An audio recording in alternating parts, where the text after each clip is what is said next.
Welcome to Start Now. I'm your host, Dylan King. I'm the founder of this podcast. I started this podcast to help more people get rid of the fear of failure. So you guys, we have special guests here. We have my boy, Selvin. What's up, Selvin? Selvin Hernandez. What's going on, guys? What's up, Dylan? How you doing, man? What's up, man? Good, man. I can't complain, bro. Just excited for this episode, man. We got my guy Lovett here. What's up? Hey, Lovett. So, how are you, actually? I want to ask you first. You're good. I'm actually really well. I appreciate you guys inviting me over here. I've known Selvin for a while now. I see that you and him are doing some business together, and it was just cool to just come and support him. He supported me many times. I'm like not even close to your area, so he came all. We live in Virginia, in the middle of Virginia. He came all the way down from Maryland. How long was your road trip? I know it was easily over like an hour and 20 minutes. Yeah, so he came. He came from he traveled here. But yeah, I really appreciate for accepting the offer of coming all the way down here, man. I'm humbled by this. So we're gonna teach these youngins, these people who actually want to start now today. What it's like and how you started. Okay. Yeah. All right, cool. So I'll let me just ask you, bro. How did you start? How I predominantly started was hold on now. Let me think back. I'm 37 now. So when I was 16, I had read this entrepreneurship book. It was just like biographies on different entrepreneurs. Just like me. Yeah, probably. But I stumbled upon it because my mother's cousin was an accountant, and they would go and do their taxes. So I would always sit in their in his like library and just kind of look at the books he had. Right. And when I was looking at those books, I was like, just kind of interested in how everyone was making money. But also my mother's cousin had a really, really big house. Like he had like a 8-bedroom house, and he was an immigrant. So I needed to understand like what the difference was between what my parents were doing and what he was doing. And what I really came to understand was he controlled and owned every dollar that he made. Where are you from, actually? I'm from Cameroon. What? Yeah. Where's that? I don't even know where that is. It's in West Africa, right? Coast, right next to when did you come here? I've been here since I was 3. So yeah, you were 3. So you're. That's awesome, man. Oh my gosh! Okay. One thing I will tell you is this. I've known Lovett for quite some time. You probably don't even know this man, but I look up to you. I've learned a lot from this guy. There was a moment in time where this is when I had the blue BMW, where I would literally drive from here all the way up to Maryland. It was like an hour and a half drive every fucking day because I wanted to learn how to do taxes. Really? So I was like, obviously I got introduced to him by a mutual friend, and ever since I met him, we clicked. But I was like, I need to learn a new skill set. I was working at the bank at the time. You remember that, right? Working at Bank of America, and I was like, man, I want to learn a new skill set. He was doing taxes. He actually did my taxes. This was like way back. And 2015. 2015, yeah, something like that. So he did my taxes. That's how I met him. He did my taxes, and then, what you had going on, I was just like, man, like I really want to have a conversation with this guy. Long story short, he's like, well, if you want to learn, just come to the office, and you'll, watch my day-to-day, see how I conduct business. And I would literally drive out there. There was no money attached to it in the beginning. Obviously we've worked together, but in the beginning, there was no money attached to it. But I didn't miss out on the opportunity because the value that I was getting was massive. I would literally sit there, watch how he, conduct his phone calls, how he do his clients, and then eventually it got to the point to where we were working together. He was showing me the systems and all that. So that's a little bit about how we met. Yeah. But yeah, so you were born in Africa. You came here, and you was talking about your uncle. It's not like this like rags to riches immigrant story. Like my parents weren't broke. It was just more so that they had to do their taxes. I saw that my mother's cousin had money, and I didn't understand how he had money. And when I read those books, I could just understand that whoever started a business owned their dollar. When I worked or my parents worked, you didn't know what you made. And at that time, it's not like I really worked or did anything, but I could just understand. I got whatever someone gave me. I didn't know. I couldn't quantify why they gave me that. Right? So when I read those books and I started thinking to myself, like, well, I need to start a business. And the only thing that I knew how to start at that time were video games. Video games. So I started a video game business. And it sounds really lofty now, but back then, video game systems weren't as complex.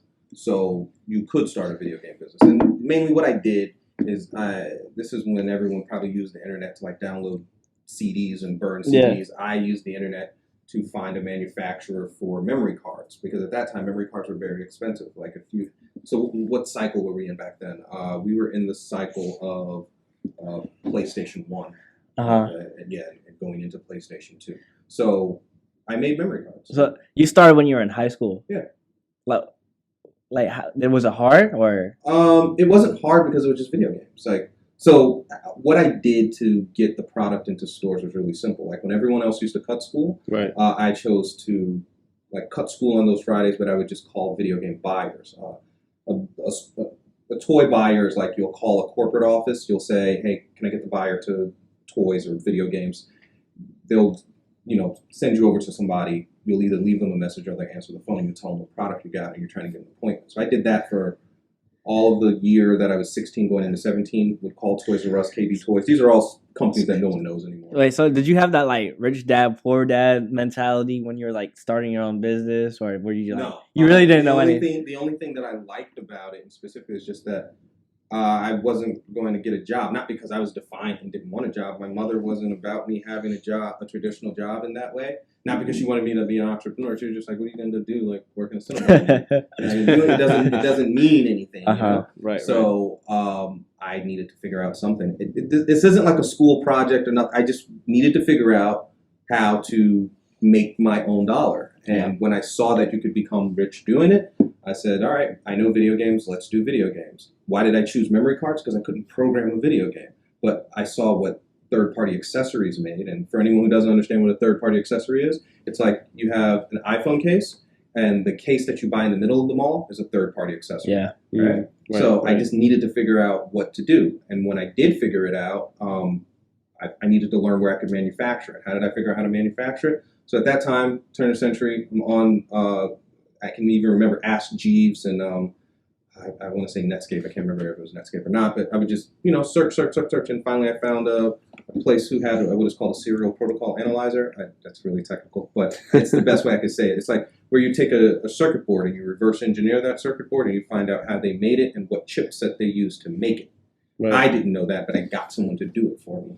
Paid them. They did it. From there, I found a manufacturing in China. How did I do that? Google the same way. Because back then, they would import chipsets coming through the port of San Francisco. So I found a liaison there who would hook me up with a factory called Xenia in China, and they would make me duplicates of Nintendo, Sony, and Microsoft memory cards. Yo, what? That's crazy, man. And how old were you whenever you were doing all of this? I was 17 by that. By the time I made the product, but I started the company in 17 when I actually made the product, and the product was in stores by the time I was, like the summer of, what would that be, your junior year when you're 17? I don't know. I can't remember what year. So he was in the video games. I was in the couches, bro. No, but what's really inspiring is that, like, so your mom pretty much supported you because, at an average 16, 17-year-old, they would think, your mom tells you go get a job at, like you said, Cinnabon or McDonald's. They would want you to work a 9 to 5. But man, that's awesome that you had that. Yeah. No, my mom gave me money. I remember. So don't get me wrong. It wasn't like this whole bootstrapped. Like I got $30,000, and I did the business off of the $30,000. My mother gave me money, but I had to do the legwork of finding a buyer for that product. So that's how I got my product in stores. I just called. I mean, my parents, they support me now, but when I first started this, bro, they like absolutely hated it. Because one, I quit football. That was their dream for me, and I really didn't see that path of football. I made my first, 5,000, made another 2,000, made another 3,000 in real estate. They kind of saw a little bit, but they're still, on the edge of me not doing it because they're like, what if, the real estate market does this or does that? They overthink it. They want me to go to the safe route still. They want me to go to the military. They want me to go to the job. And they want me to go to, still work at 9 to 5 and be limited, which I get it because they want me to be safe and all that. But I'm willing to take the route none of my family has took and, start something new like generational wealth. That's really good because I can relate to him. He can relate to me. He started when he was 16 and I can ask him a lot more questions, how he do that. But yeah, other than that, man, so what is still inspiring, or actually what's inspiring you to do this? So like entrepreneur? Yes. I came to learn that I like what is called game theory. Game theory is like almost like, no, it's not a Rubik's Cube. It's like playing chess, where you don't know what the other side's move is, and you need to figure it out with limited information. It can also be defined as a prisoner's dilemma. And in pop culture, if you want to look it up, just watch A Beautiful Mind. That is the person who invented the concept of game theory. But it's not about watching A Beautiful Mind that made me think of it. I started realizing I didn't mind mental challenges.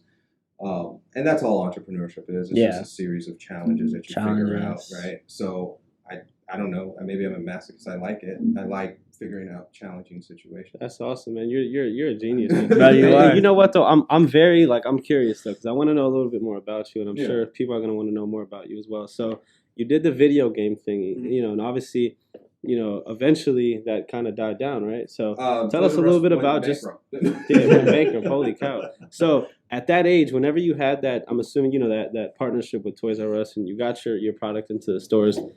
How much money were you making, or how much money did you make? I was already making well into $200,000 every 3 months. So how it works when you have a product into a store, most of the time they'll pay you on a 90-day PO.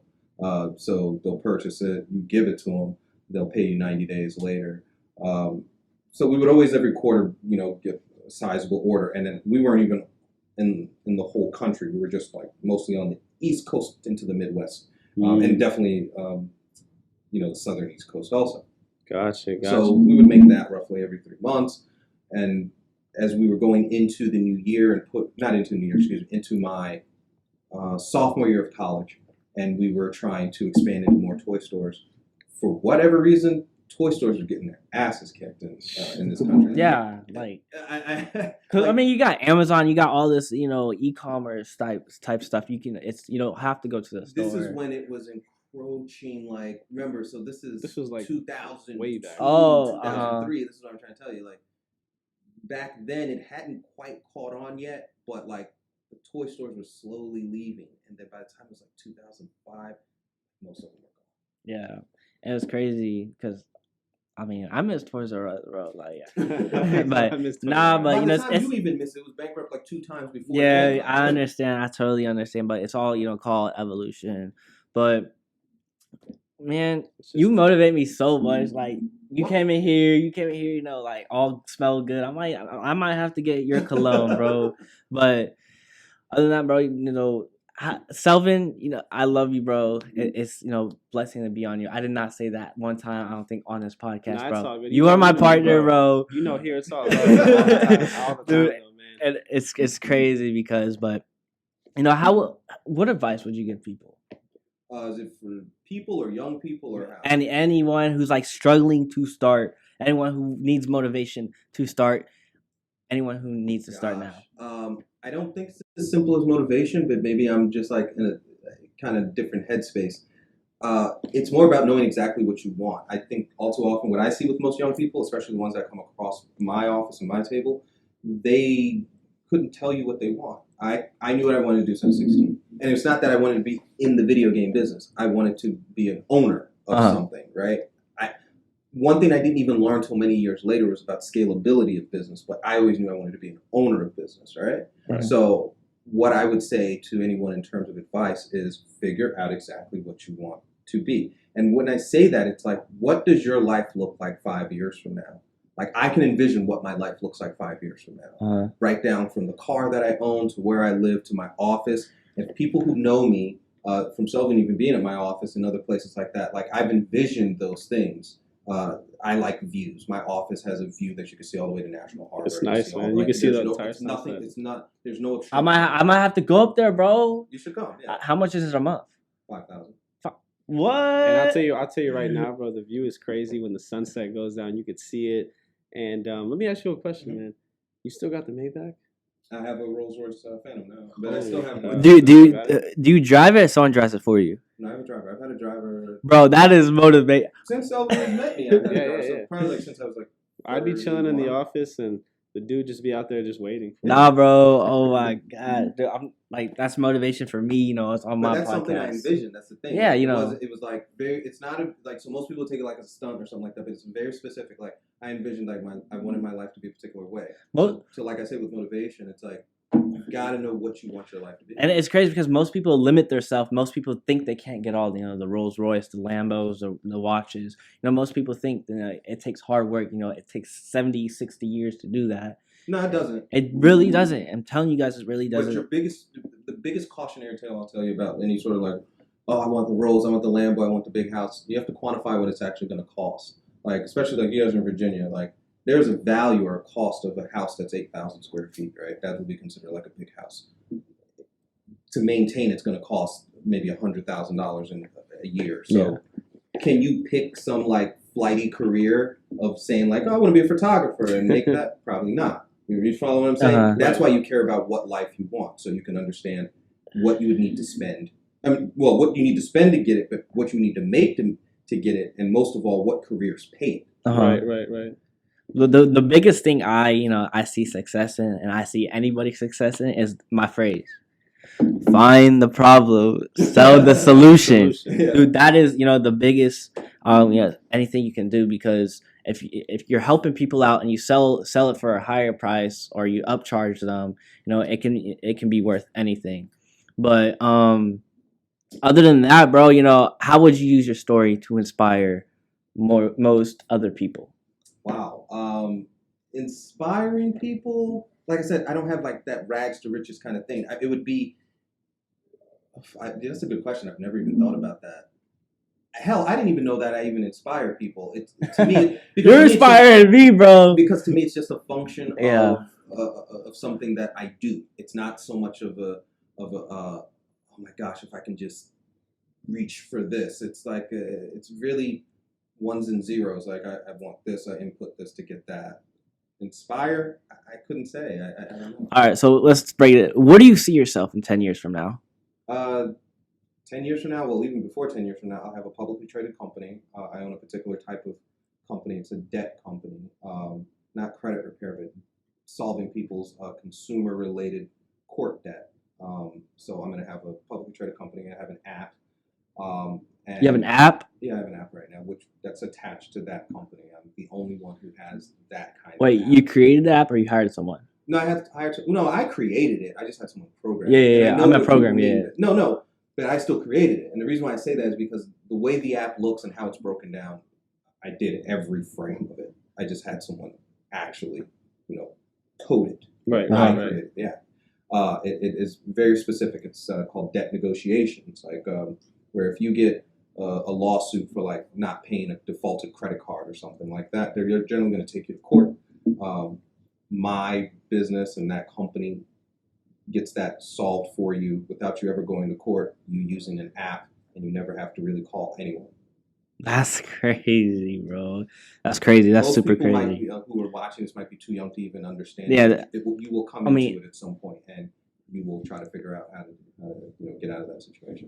But 10 years from now, overall, like I said, what I just see is having that publicly traded company, having a family, and just building out business. Like I said, I don't look at it like this overarching thing. Right. I just more so look at it as where are opportunities for me to make money because I like the mental challenge of it. That's it. To me, it's a game and money is a score. Yeah, I feel like the goal, money is not. I feel like freedom is more important. Time, freedom, and your goals are more important than money. It'll all eventually come later.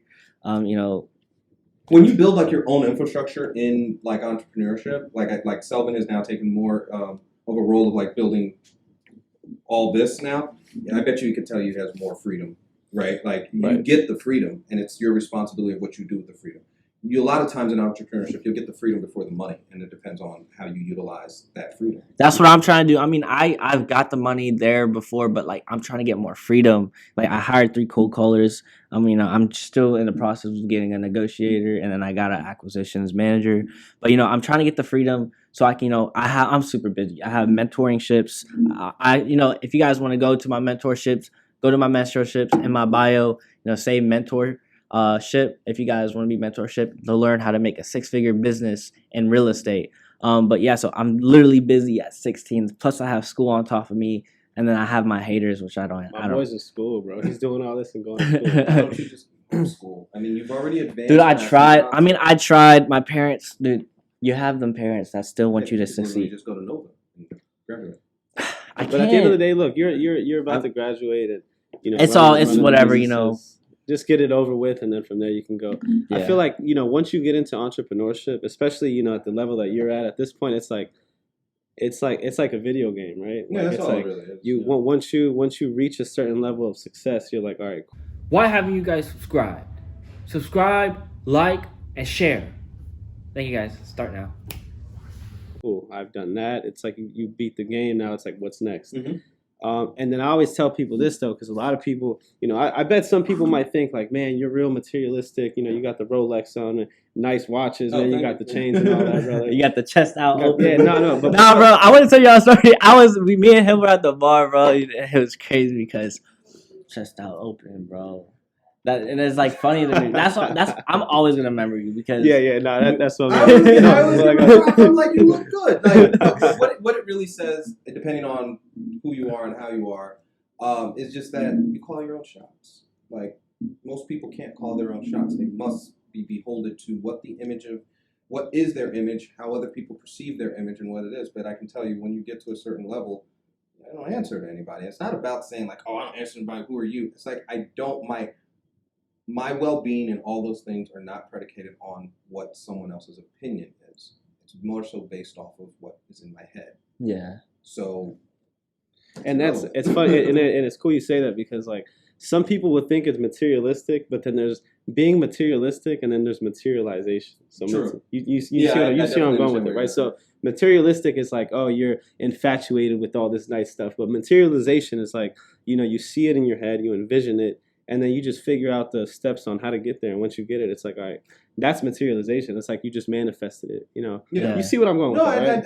and okay, so people might have an opinion of like you being materialistic, or even like you're the age you are, 16. When I was like 16, 17, people were like, you don't have a business and this, that, and third. And this was when entrepreneurship wasn't even popular. I'm not even front. I still get the haters. I still got people that still saying when I'm in school, like they don't believe the stuff I'm doing, like. And I showed them the checks. I showed them that, but it's like they think I'm fake stuff. The reason why I say you're wasting your time is because it's just because you're not old enough yet. But colleges separate the men from the boys, because see, once you get there and you get into the real world of doing this, there is no structure anymore. It's a matter of how you apply yourself. The fact that you apply yourself in high school means you'll apply yourself after high school. The fact that someone has to tell them to apply themselves, or they're not like, yo, how do I get on your program? As opposed to, oh, you're doing this, that, and the third, is what's going to show that they're not even built for how real it is when you actually get out here. Selvin has been out here, has had a job, has had those things, has had to like push himself to make a quota and all that. Yeah. Right. That's the real world. Now add on top of that most of your friends, when they get out of high school, they'll have kids within the first 2 years that they're out of high school. I totally understand it, but yeah, so like the one thing I can't wait is to see one of my friends while they're working at Starbucks, and me and my boy Celvin just pulls up in a Lambo. That's the hate, bro. I have people still hating. I mean, I really don't care about them. That's the thing that's in my head, but I really don't care. It's just like I'm still trying to help people out, and you got people who want to bring you down. That's a fact. I mean, but that's always. Yeah, I mean, when I say if you don't have haters, then you're doing something wrong. But I would say you're quite kind. How much throughout your process, how much people doubted you through it? Like, I mean, I'll be like, so maybe at the time it was happening, I could remember. Is where I sit right now, I couldn't quantify it, because when I say it's irrelevant, it's super. You want to know that's only relevant? What is the checks and balances at the end of the month? Yeah, that's it. Like all the other stuff, it doesn't matter. One thing I will warn you about, and maybe you don't realize it yet, but I assure you're going to run into it. You really expose yourself when you do all of these things for what you're trying to make and what you're trying to do. You're going to run into not a bunch, but a decent amount of weird people who you're going to think they mean you well because they're really about your program, but what they're really looking for is how they can beat you, how they can literally duplicate who you are. No front, because I'm not doing that to Joel, but like I do it to other people. Like I'm still trying to talk to other investors, have them under my wing, but I'm still trying to see my competition, see how I can do it better. With this, I watch, this podcast every time I'm changing because I want, I want to strive for the best. I want to strive for the great. But yeah, I see where you're coming from. See where you're coming from. Yeah, so it's really, I do that too. I'm personally, I do that too. Well, the weirdness is not that you're doing it. The weirdness is how you approach people and how you interact with them. But I couldn't quantify like this person hated this person. Like, can I remember like certain stories? Like, yeah, I can remember the stories, but do they matter? Nah. at Because the end of the day, you're like running on a treadmill. If you like really do this and like how you're trying to scale, what you're gonna really soon find out is that your bills are gonna be expensive, and the concept of a hater or detractor is not going to matter because 30 days comes like this. 30 days and then boom. Yeah, your bills are still. So you're just like, what you'll really turn into is probably more of a, how like you're jovial and smiling now, you'll probably turn into more of a person that's standoffish. What are you talking about? Well, as your bills become more and your responsibilities become more, you may be jovial now because like your life is structured in a way where whatever you feel is stress now is not stress. 5 years from now, you'll know stress. You know exactly what stress is. Man, so let me ask you something real quick. So how many businesses do you have right now? Like, how many businesses are you operating? I have 13 registered. So 13 businesses, wow. And let's say all together, and I'm not, I don't want to, count your pockets or anything like that. What would you like, unless you know it exactly, what would you guestimate the net worth? Tax returns. Well, yeah, obviously, right? But the like the net worth of all the businesses right now. In an aggregate, so it gets complex when you talk about businesses, and also I'm probably speaking to some people who are young. So here's the first thing I'll say when you're trying to quantify businesses and things. Please don't think you can go on celebrity net worth or net worth of anything on the internet and figure out what it's worth. You can't, especially if it's private. Right. So if I were to sit here to start to say like, what is everything worth? One, before you even think of cash, you'd have to think about insurance. Because a lot of things have insurance. There you go. Yeah. A lot of people got life insurance. Yeah, and like I have $10 million of life insurance. So before you can even say what's my net worth, I would have to say $10 million worth of life insurance plus all the other businesses. You follow what I'm trying to say? Yeah. So you could never quantify what something or someone is worth if it's private. That's one. I got you. But two, I would say somewhere in the range of like 32 to 40, somewhere in that range. 32 to 40 million. Million? Wait. How much? Does it mean that I'm liquid for that? No.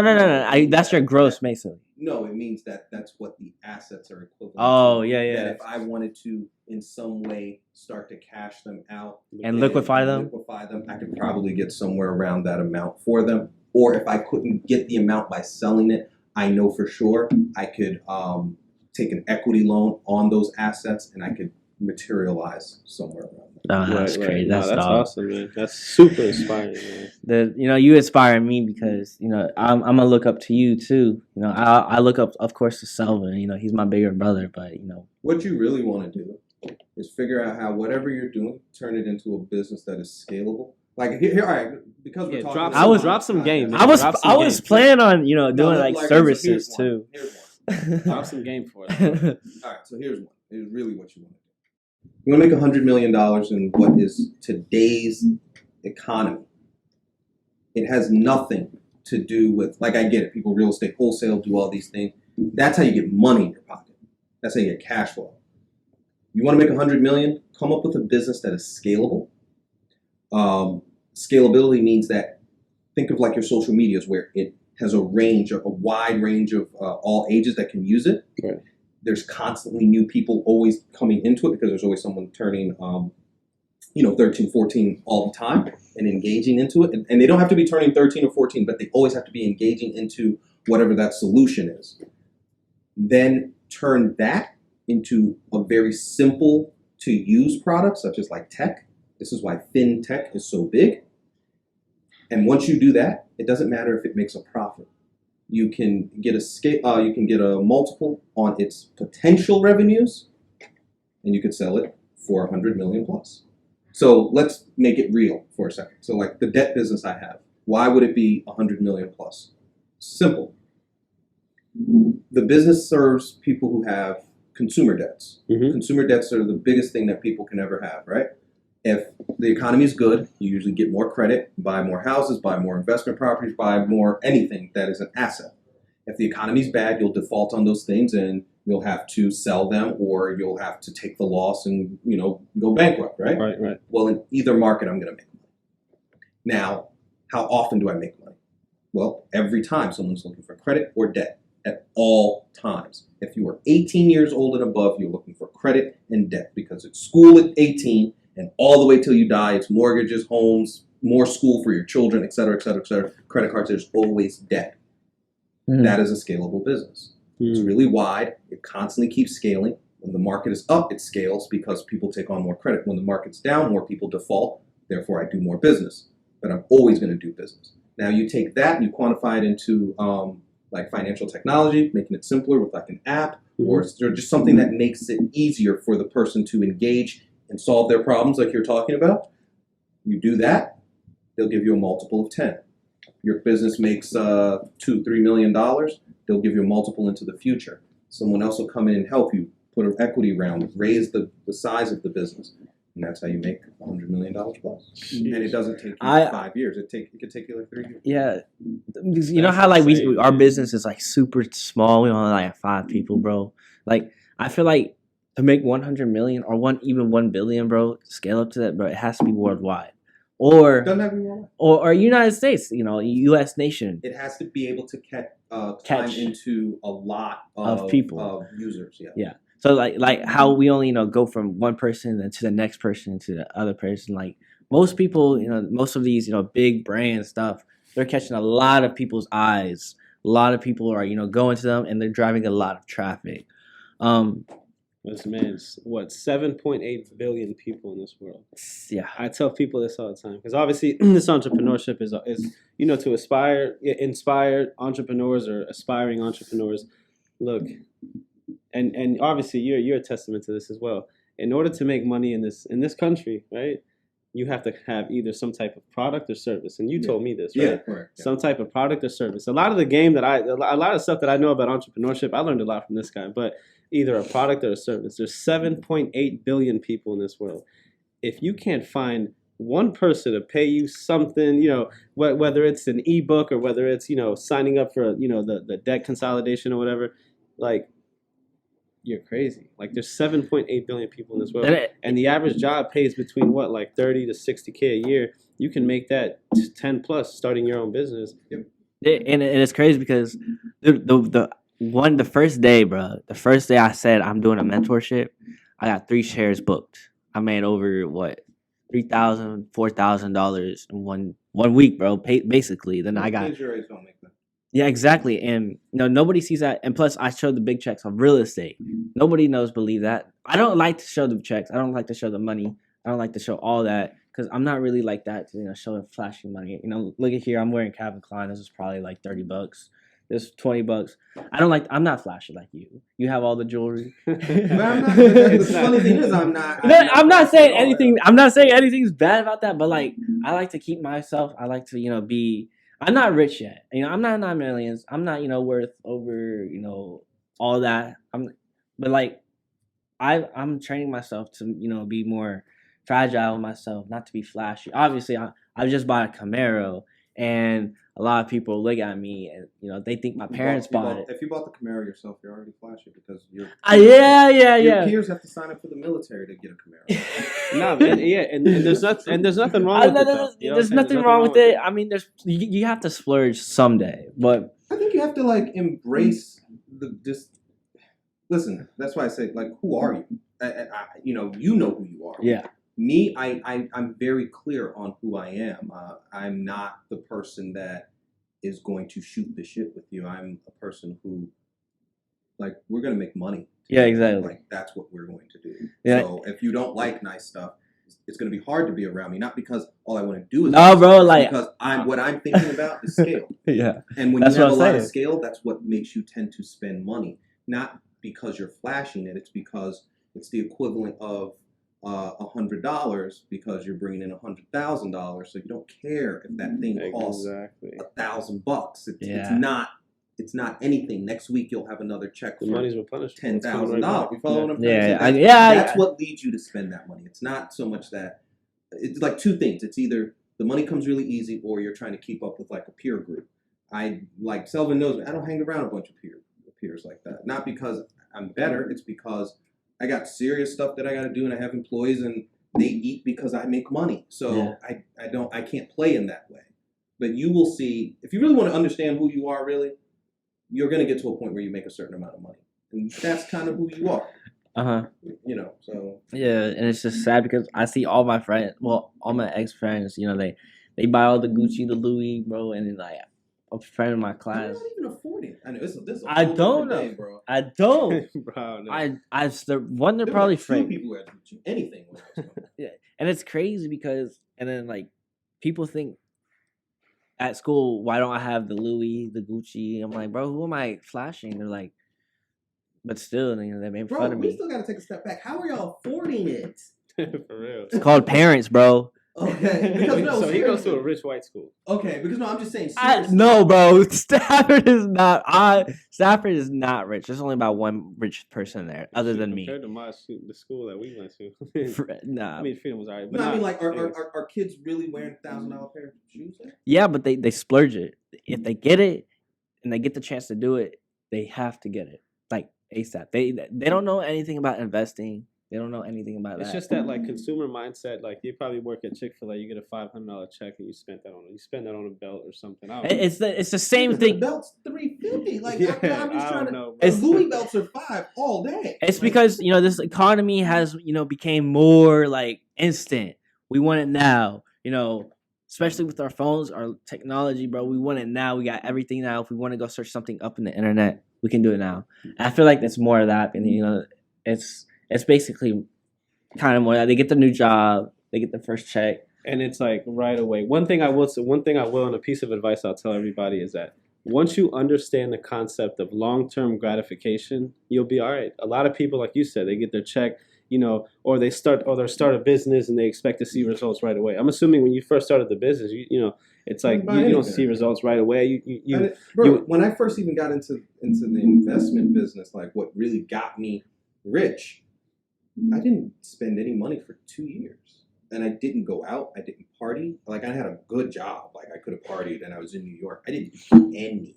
Yeah. And I'm a person who's had like nice cars since I was in high school. I had like people know I had a Lexus in high school, and then by the time I was a freshman, I had a BMW, a brand new BMW. The blue one that you had, I had a black 335, like second year of college, and then got a Porsche. Like I always had like nice cars, but what I learned is get really focused and understand what it is I'm doing, so that I can really see the real money. Yeah, I plan on doubling my money before I get what I want. Okay. Yeah, I mean, I plan on actually buying more assets. My goal in the long term is at least have 10, 13 businesses like you're doing, and have one big ass business, and probably sell some of them, fortunately. But my whole long term goal is I'm not gonna splurge like that. I just want to rack up the money first, buy some assets, learn how to double it first, and then that's when nobody knows that nobody knows how to double it. And it's crazy because school. You know what? I'm not gonna say it sure it is now, but my teacher, personal finance, let me know if I'm wrong. He says credit is bad, cash is God, King. Okay, is that right? Or like if you give me a second to kind of pontificate it. All right, so it's not going to be long, but let me give you the concept. Let them know. What social media and society tells you is that your credit is everything, because even with your credit, if I have like a 700 credit score, I can buy anything I want. But the part that they leave out is that it's debt, right? And the only way you can cure debts is with cash flow. So it doesn't matter how great your credit is. If your cash flow sucks, you'll just end up defaulting, or you'll end up missing payments and getting a bad credit score, right? So what do they usually tell you? Well, no, borrow within your means. Well, if you're lazy or like your average means is only about 60 grand. That can't get you shit. That's the truth, right? Now people will say, well, you could get like the Benz and you can get, because your credit is good and what they're really financing you is a portion of the car if it's a lease, or if they're financing you the whole car, they finance you the whole car over a set amount of time, which is like 60 months. Okay, so in those cases, when you're just trying to get into the whatever thing you're trying to get, it makes sense. What credit, I don't want to say what credit was really made for, but what they kind of engineered it for to work best is with homes, because what they wanted is you stretch out a large payment for as long as possible, making it affordable, right? Mm-hmm. That's really what the emphasis of giving people credit is. But then they had the advent and the understanding of consumer credit can make people consume more. That is the credit card. Most people don't realize this. The credit card is not an invention that is super old. Mm-hmm. It's I think just as recent as like the 50s. That's when like credit cards were a thing. There was a time where they would just play and just drop them off in your mailbox, and then seriously, really? Go look up the history of it, or I'll send it to you. But yeah, it's not like that's not a crazy thing. So now we go to the concept of cash. The reason why cash is king is because whatever's going on in an economy, your cash can generally allow you to control that or buy that, right? But the pushback is that, because if I have credit, I can buy whatever you buy. And that's true, because when there's a loose credit, like in this current borrowing environment, similar to houses, because it's so loose, someone's always willing to bid up the price, because he ain't really paying it. You may be paying all cash, and he's just bidding it up because he's going to get a cheap finance loan. So cash is king if you understand how to utilize the cash. But if you're just trying to get in, just get your toe in the door, credit is what works. And that's why so many people use it.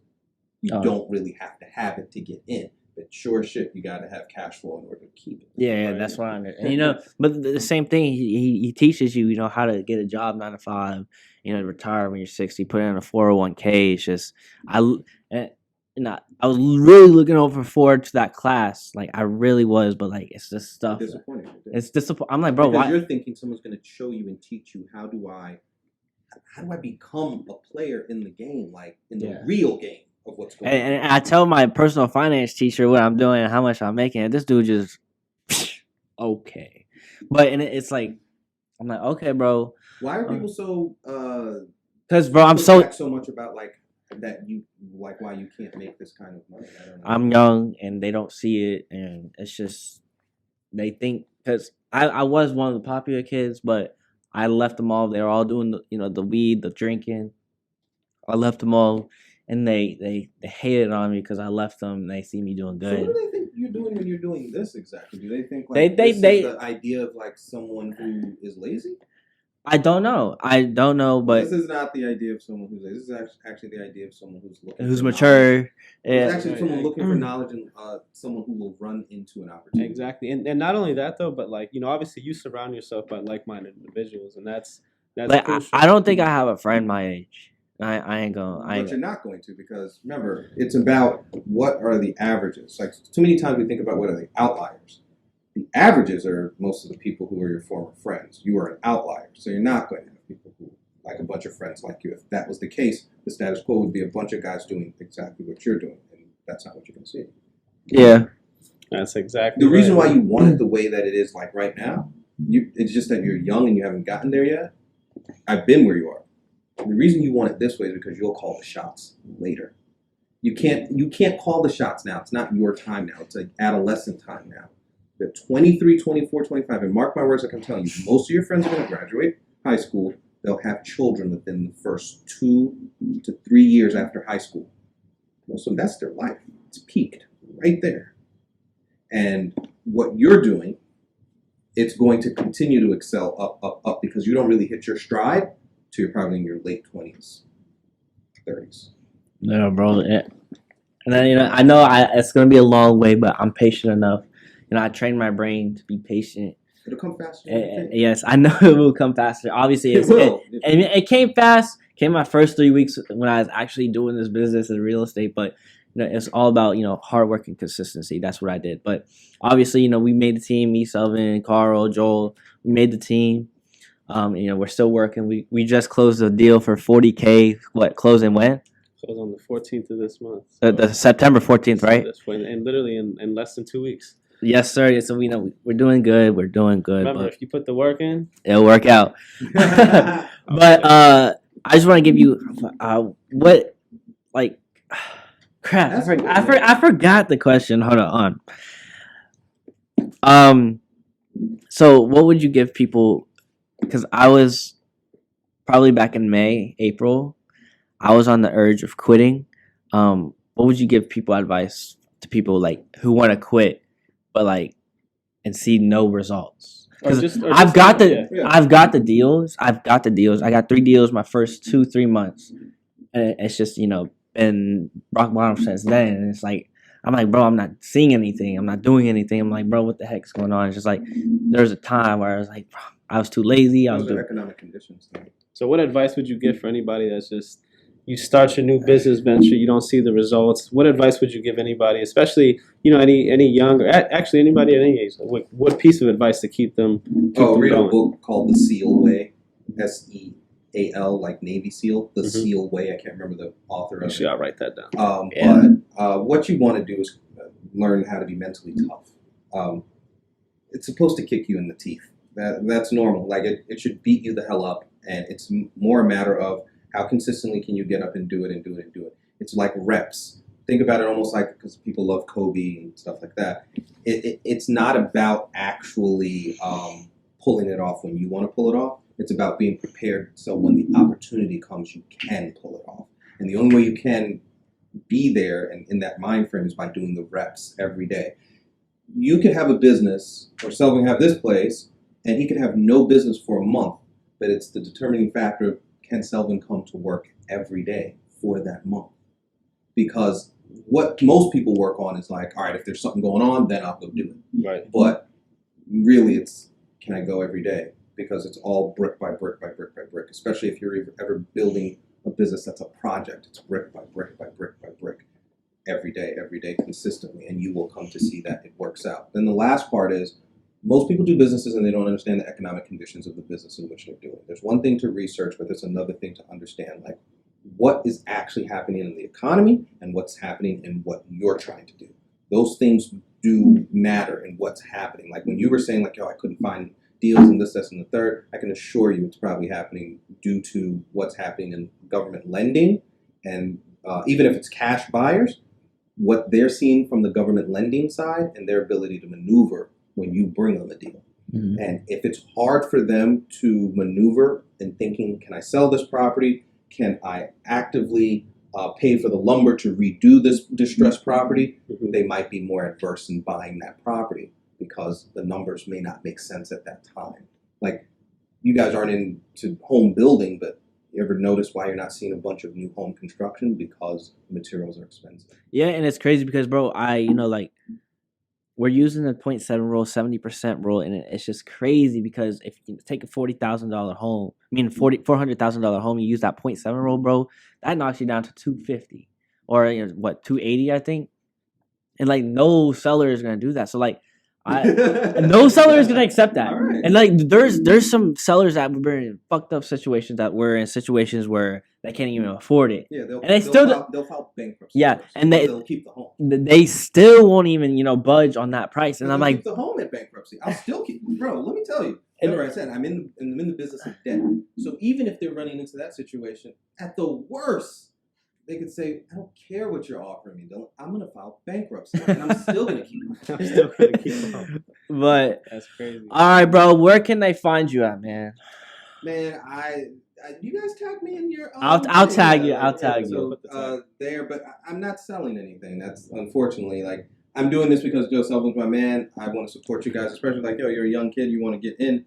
I'll show you what I know. So it's not about selling anything. It's just experiences that I've had, and I can kind of see it in a different way than how you guys see it because I've already walked that path. So, yeah, and one thing about Lovin is that he's super humble. He's not the type to.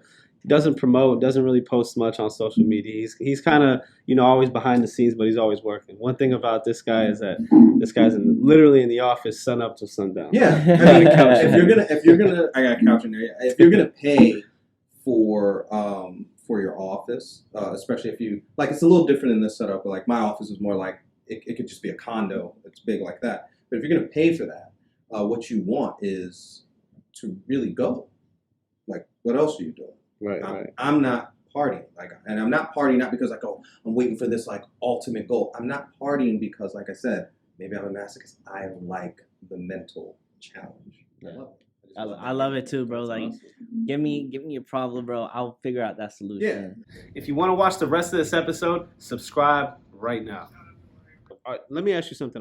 Are you planning on doing any? Because man, you have a lot of knowledge. You're running 13 businesses. I know your businesses are bringing in good revenue. Are you planning on doing like what's like the next thing as far as like are you planning on starting a new business or are you just kind of focus on the one you? No, I'm doing an NFT. I'm just doing that because, like I said, I can only speak on it from a literal standpoint, and it's not to disrespect anyone who's into that crypto community, but let's be real. The reason why NFTs and these things are working is because money is loose and crypto money is loose. So I figured let me get in where I can fit in because that's what other people are doing. It's something that will only last for so long, and if you are able to figure out the mathematics on an NFT, you should do an NFT, in my opinion. That's that business. In terms of other businesses, am I doing anything else? No, man. I'm on my tail end of turning my debt company public. I got all my trademarks, which is another thing you two should do if you guys are very serious, especially like with your business. You need to make sure you buy your trademarks. Why I say that you buy your trademarks, and don't buy them just for anything. It's like, yo, what's your end goal? Like I can tell you my end goal very clearly. If you guys are looking to like scale into like, yo, I want $100 million, I want $300 million. You're not going to make it because you went out and actually sold $300 million worth of wholesale deal real estate. You're going to do it because you figure out something that's scalable, that you can tie to a brand, and you own that brand. And that brand, that equity means something in future value to someone else that's bigger than you. Okay. Nice. Well, all right, that's about a wrap here. So we'll tag you obviously in the link in the bio. That's cool. But man, Selvin, where can they find you at? So you guys check me out on Instagram, s_Hernandez. I'm actually in the process of making a separate business page, but on my personal page is pretty much business. This is the logo. This is the brand. Yes, sir. For those of you that follow me, obviously my logo is my signature, but hdzservices, but s_Hernandez. Facebook, simply Selvin Hernandez. Check me out. I also have a mentorship where I teach people how to run, start, and scale their own credit repair business. So make sure you tap in, DM me the word mentorship, get you started. Let's go. And you guys can find me obviously on the Start Now PC Instagram page, the YouTube. We're producing on Apple and Spotify, but my personal Dylan, 2Ns.King. I am doing a mentorship for real estate wholesaling. So if you guys ever want to, come across, see how you guys can, start a business like I did, please DM me the word mentor. And guys, let's go, let's grow. Start when? Start today. And love it. We appreciate you, man. Thank you for coming on, man. Thank you so much. Man. All right, thank you, man. All right, everyone. See you soon.